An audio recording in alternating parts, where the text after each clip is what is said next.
அன்பான சகோதரர்களே, சகோதரிகளே, இன்று நாம் நினைவு கூற வேண்டிய ஒரு சத்தியம் இருக்கிறது.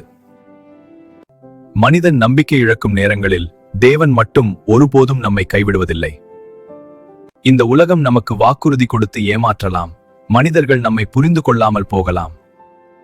ஆனால் இயேசு கிறிஸ்து, நான் உன்னை விட்டுவிட மாட்டேன், உன்னை கைவிட மாட்டேன் என்று சொல்லியிருக்கிறார். நீங்கள் இன்று சோர்ந்து போயிருந்தால், உங்கள் ஜெபங்களுக்கு பதில் வரவில்லை என நினைத்தால், இந்த ஒரு விஷயத்தை நினைவில் கொள்ளுங்கள். தேவன் தாமதிப்பார், ஆனால் மறுப்பதில்லை. அவர் காலம் சரியான காலம், அவர் செயல் பரிபூர்ணமான செயல். சில நேரங்களில் அவர் நம்மை அமைதியில் வைத்திருப்பது நம்மை முறியடிக்க அல்ல, நம்மை பலப்படுத்துவதற்காக, நம்மை உயர்த்துவதற்காக. கண்ணீரோடு விதைக்கப்படுகிற விதைகள் ஆனந்தத்தோடு அறுவடை செய்யப்படும். இன்றே உங்கள் பாரங்களை இயேசுவின் பாதங்களில் வைத்து விடுங்கள். அவர் நம் இதயங்களை அறிந்தவர், நம் நாளைகளை நடத்துகிறவர்.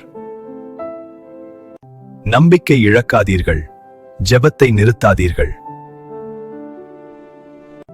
தேவன் இன்னும் சிங்காசனத்தில் இருக்கிறார். அவர் ஆட்சி இன்னும் முடிவடையவில்லை. அவர் செய்கிற காரியம் நம்முடைய வாழ்க்கையை நன்மைக்காகவே முடியும். மேலும் இது போன்ற தேவ செய்திகளை தெரிந்து கொள்ள எங்கள் சேனலை சப்ஸ்கிரைப் செய்து கொள்ளுங்கள். ஆமென்.